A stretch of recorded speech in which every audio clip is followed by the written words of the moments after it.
کبھی کسی کے شاگرد نہیں ہوئے، حتیٰ کہ سید الملائکہ کے بھی وہ شاگرد نہیں ہوئے۔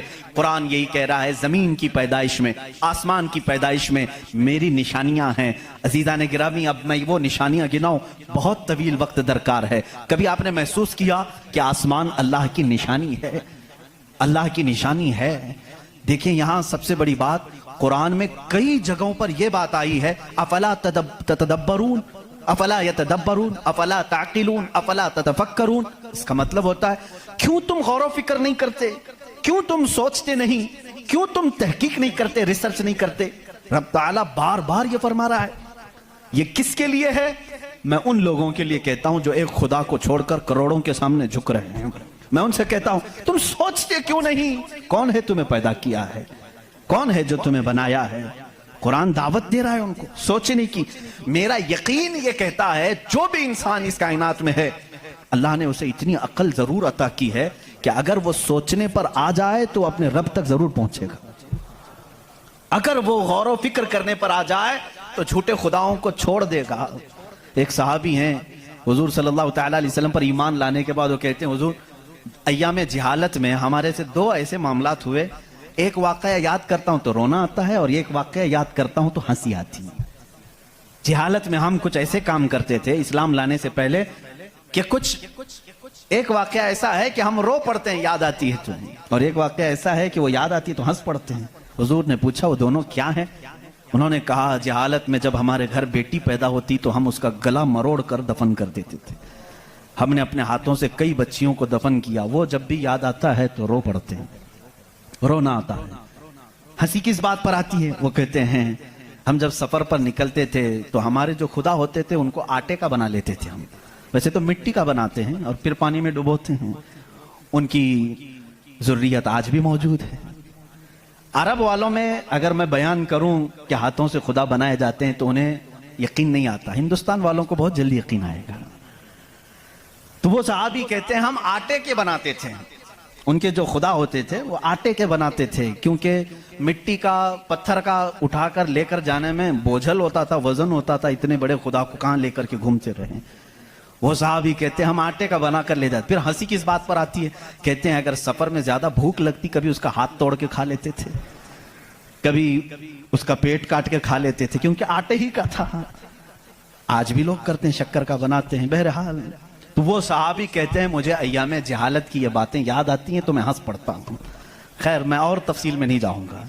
عزیزان گرامی، غور و فکر کرنے کی جس کے اندر عادت ہوگی وہ انت وشواس، صرف پھیلے ہوئے بے یقینی پر ایمان نہیں لائے گا۔